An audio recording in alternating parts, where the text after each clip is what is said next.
বিসমিল্লাহির রহমানির রহিম।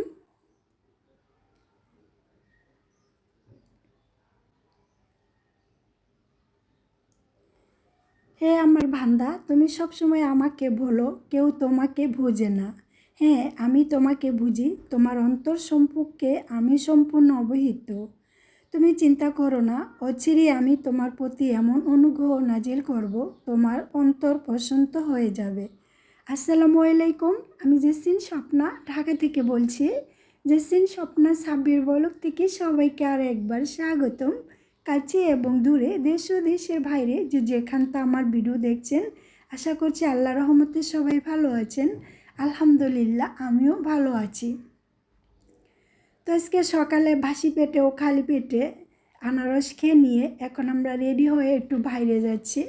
তো আজকে সকালে নাস্তাটা আমাদের বাইরেই হবে। আমরা কোথায় যাচ্ছি তো আপনাদের সাথে শেয়ার করব। আশা করছি আপনাদের ভালো লাগবে। যদি ভালো লাগে, দেখতে দেখতে কোনো একটু অংশ একটা লাইক দিয়ে ভিডিওটা দেখে নেবেন। একটা লাইক দিতে ভুলবেন না আমার প্রিয় দর্শক, আমার ভাই ও বোনেরা, আমার আন্টিরা, যে যেখান থেকে দেখেন প্লিজ একটা লাইক দিবেন। আর এই তো সকালের নাস্তাটা আমরা বাইরে করে নিচ্ছি। এখানে নিয়েছি আমরা তন্দুর রুটি, আর আমি নিয়েছি নিরামিষ, আর আব্দুর রহমানের বাবা নিয়েছে খাসির মাংস দিয়ে মুগ ডাল। আর আমার ছোট্ট সোনামণির হাতে যেটা কি দেখছেন, ও তো এইটা পেয়েই খুশি, আর কি খাবে। একটা সন্তানের খুশি মা বাবার কাছে এর থেকে বেশি আর কিছু হতে পারে না। তো শুকর আলহামদুলিল্লাহ, নাস্তাটা খেয়ে এই তো দেখেন আমরা কোথায় চলে আসছি। ছোটো ছোটো কাঁচা কাঁচা লেবুলা। আমরা আজকে শনির একটা নার্সারিতে এসেছি। এই নার্সারিটা এইখানে আমাদের প্রিয় ব্লগার, সবার প্রিয় চেনা মুখ আপু মারিয়াপুর বাসার সামনে এটা। তো আমি ইচ্ছে করছিল মারিয়াপুর বাসায় গিয়ে মারিয়াপুর সাথে দেখা করতে। তো আব্দুর রহমানের বাবার বাধা ছিল যে যেই কাজ করতে আসছো সেই কাজ করো, কোথাও যাওয়ার চেষ্টা করো না। তো স্বামীর আদেশ মেনে আমি ঘুরে ঘুরে ফুল গাছ দেখছি। তো এখানে এসে আমি ব্যর্থ হয়েছি, কারণ আমার যে ভাষা, আমি যত একটা ভাড়া বাসায় থাকি, মনের মতো করে চাইলেই সব কিছু সাজানো যায় না। আমার বেলকনিটা অনেক ছোট, আর এখানে ফুলগুলা অনেক বড় বড়। তো আমি যদি এরকমের ফুল নেই, তো আমার বেলকনিতে অনেক ফুল রাখা যাবে না, একটা দুইটাই পুরো বেলকনি জুড়ে ফেলবে। তো এখানে ঘুরে ঘুরে দেখি আমি দুইটা ফুল নিয়ে আসছি। তো দুইটা কী ফুল নিয়ে আসছি আপনাদের সাথে শেয়ার করব অবশ্যই। আর এখানে এই যে বেসবে আরএফএল, এটা যাত্রাবাড়ি অনেক বড় একটা শোরুম, সেখানে চলে আসছি আমার পছন্দ কিছু কেনাকাটা করার জন্য। এক ঢিলে দুই পাখি মারা খুবই সহজ। তো আমিও আজকে সুযোগ বুঝে কোপ মেরে সেটাই করছি। আর আমি যেটার জন্য আসছি সেটা আমি এখানে পাচ্ছি না। তো ওদের সাথে আব্দুর রহমানের বাবা কথা বলছে। তো ওরা বলছে যে আমরা অনেক বড় শোরুম থেকে আপনাকে অর্ডার করে নিয়ে আসছে দেব, আপনি অর্ডার করে যান। কারণ আমি সবসময় এই আরএফএল শোরুম থেকে আমি মার্কেট করি, কেনাকাটা করি। তো ওদের সাথে আমাদের একটা লেনদেন পরিচিত অনেক ভালো সম্পর্ক হয়ে গেছে।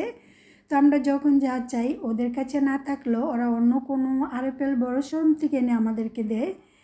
তাই ওরা বলছে আপনারা চলে যান, আপনাদের এটা বিকেলে আমি বাসায় পাঠিয়ে দিব লোক দিয়ে। আর এখানে এই যে আমি গাছ নিয়ে আসছি, আব্দুর রহমানের বাবা এগুলারে প্রচেষ্টা করছে, আর বলছে যে বড় গাছটা নিয়ে আসতে পারলে অনেক ভালো হতো। তো আমি বড় গাছটা নিয়ে আসলে আমার বেলকনি পুরো অদ্গিতি জুড়ে ফেলবে, সেজন্য নিয়ে আসিনি। আর এই যে দেখছেন মাটির নিচে আলু, আমি এই টবের ভিতরে সূর্যমুখী গাছ লাগিয়েছিলাম। তো সূর্যমুখীর গাছটা আমার মরে গেছে, মাটিটা হয়ে গেছে। তো আজকে যতকে আমি দুইটা ফুল নিয়ে আসছি, তো সেখানে আমি মাটিটা ভেঙে দেওয়ার আব্দুর রহমান বাবা দিচ্ছে। তো এই মাটির নিচে এই যে দেখেন খুব সুন্দর একটা আলুর ছড়া পেয়েছি। এটা কিসের আলু, কী কারণে হয়েছে আমি জানি না। যদি আপনারা কেউ জানা থাকে তাহলে আমাকে জানাতে পারেন। আমরা তো দুজনে অবাকই সেটা দেখে। আর এদিকে ফুল গাছ সুন্দর করে আব্দুর রহমান বাবা টবের ভিতরে গুছিয়ে রেখেছে। আর আমি এই যে রান্নাঘরে চলে আসছি। শত জল্পনা কল্পনা যত কিছু হোক না কেন, একটা গৃহিণীর রান্নাঘর ছাড়া কোনো কথাই নেই। আমার বাবা সবসময় একটা কথা বলতো মেয়েরা যত শিক্ষিত হোক না কেন, রান্নাঘর তাদের আসল ঠিকানা। আজ বিয়ের পরে সত্যি সেই কথাটা আমি সবসময় কল্পনা করছি এবং ভাবার কথা স্মরণ করছি। তো আমি আজকে এখানে রান্না করব লাউ দিয়ে আর টমেটো দিয়ে, আলু দিয়ে আমি টোনা মাছ রান্না করব। তাই তো আমার টোনা মাছটা রান্না করা হয়ে গেছে, এখন আমি মাছটা দিয়ে দিচ্ছি। টোনা মাছটা কার কাছে কেমন লাগে আমি জানি না, আমার কাছে কিন্তু ভীষণ স্বাদ ও মজা লাগে, একদম ইলিশ মাছ ফেল। আর এই মাছটা যাতে সাগর সমুদ্রের মাছ, সবসময় এই মাছটা খেলে এই ছোট ছোট বাচ্চা বা বড়দের যাদের আয়রনের অভাব আছে, আয়রনের ঘাটতি পূর্ণ করে। তো এই তো রান্না বান্না না করতে খাওয়া দাওয়া এখনও হয়নি, আর এই যে লোক এসে হাজির হয়ে গেছে আমার প্রিয় পছন্দের জিনিসটা নিয়ে। এটা আব্দুর রহমানের বাবা আমাকে ঈদে গিফট করতে চেয়েছিল, তো একটু লেট হয়ে গেছে। তাই তো ওই লোকটা এটা নিয়ে আসছে, তো আব্দুর রহমানের বাবা রিসিভ করে বাসায় নিয়ে আসছে। তো হাজব্যান্ডের হাতে এমন সুন্দর প্রিয় গিফট পেয়ে আমি তো রান্নাঘর ডিপ ক্লিন করা শুরু করে দিয়েছি। রান্নাঘরটা ডিপ ক্লিন করে আমার রান্নাঘরে যত হাঁড়ি পাতিল আছে সবগুলো আমি এই বক্সটার ভিতরে খুব সুন্দর করে সাজিয়ে নিব আমার মনের মতো করে। আর আপনাদের যদি ভালো লাগে একটা লাইক দিবেন আর ছোট্ট একটা কমেন্ট করে আমাকে জানাবেন। প্রিয় হাজব্যান্ডের হাতের গিফট পেয়ে পাকের ঘর গুছিয়ে সাজিয়ে নিলাম আমার মনের মতো করে। আজকে আমার এই ভিডিওটা যদি আপনাদের কাছে একটু ভালো লাগে, চাইলে আমার চ্যানেলটাকে সাবস্ক্রাইব করে পাশে থেকে যেতে পারেন। আর আপনি যদি আমার চ্যানেলে নতুন হয়ে থাকেন, পাশে থাকা বেল আইকন অন করে পাশে থেকে যাবেন, যাতে ভিডিও ছাড়া মাত্র নোটিফিকেশন আপনার কাছে পৌঁছে যায়। আর আপনি যদি এই কাজটা অলরেডি করে থাকেন, আমার পক্ষ থেকে আপনাকে অসংখ্য ধন্যবাদ। তো আমি এক এক করে রান্নাঘরটা ক্লিন করে নিচ্ছি আর আমার মনের মতো করে সব কিছুকে গুছাবো। নারীদের মাধ্যমে আল্লাহ বিশেষ কিছু নিয়ামত দিয়েছিলেন, যেমন তারা যা রান্না করুক খুবই টেস্ট হয়। তারা ঘরে অবশ্য ঘরটা গোছানো থাকে, তারা না থাকলে ঘরটা কেমন জানি শূন্য শূন্য লাগে। প্রতিটি নারী ঘরের রানী, এটা কে জানি না, আমি কিন্তু এটা মানি। আমি যখন বাপের বাড়ি চলে যাই, আব্দুর রহমানের বাবা যখন একা একা থাকে, তখন আব্দুর রহমানের বাবা এই কথাটা বলে যে তুমি না থাকলে হাড়ে হাড়ে তিলে তিলে আমি সমস্ত কিছু অনুভব করতে পারি, যে ঘরের শোভা একটা নারী আর সেই ঘরের রানী একটা নারী। আর এখানে যে আমি রুটি বানাই, বেলুন পিঁড়িগুলো খুব সুন্দর করে ধুয়ে আমি এভাবেই পরিষ্কার করে রাখি, যাতে তেলা পোকা আক্রমণ করতে না পারে। আর আমার রান্নাঘরের সাথে যাতে আমার বেসিনটা জয় না আছে, তো আমি যখন রান্নাঘর ডিপ ক্লিন করি তখন সাথে সাথে আমি বেসিনটাও ডিপ ক্লিন করে নিই। তো হয় কি জানেন, অনেক সুন্দর লাগে, মিস হয়ে যায়। অনেক সুন্দর করে রাখতে আমার সবারই ভালো লাগে। তো আমি এটার সাথে এটা ক্লিন করে নিয়েছি। আর এই যে দেখছেন কলার ছড়া, আমার এই পিসটা অনেক ভালো লাগছে বলে আমি নিয়ে আসছি। আর এই যে এটা প্রাইসটা নিয়েছিল 3,300 টাকা। 3,300 টাকা নিয়েছিল। এই যে আপনাদেরকে দেখে দিলাম প্রাইসটা। আর আমি একে একে এখন সব কিছু এটার ভিতরে গুছিয়ে রাখবো। তো এই যে দেখতে পাচ্ছেন, আমরা একটি কিছু যখন হাতের কাছে উপহার ও গিফট পাই, তখন সেটা কিভাবে কখন কোথায় রাখবো, সাজাবো গোছাবো সে নিয়ে আমরা অস্থির থাকি। আর যখন সেই সাজানো গোছানোটা হয়ে যায়, তখন মন ভরে চোখ দিয়ে তাকিয়ে তাকিয়ে দেখি আর বলতে থাকি অনেক ভালো লাগছে, অনেক সুন্দর হয়েছে। আর এই তো আমি সেই রেকের ওপরে একটা ফুলদানি রেখেছি। এই যে দেখছেন কি সুন্দর ফুল ফুটেছে, দুইটা ফুল ফুটেছে, একটা লাল ফুল আর একটা সাদা ফুলও ফুটেছে।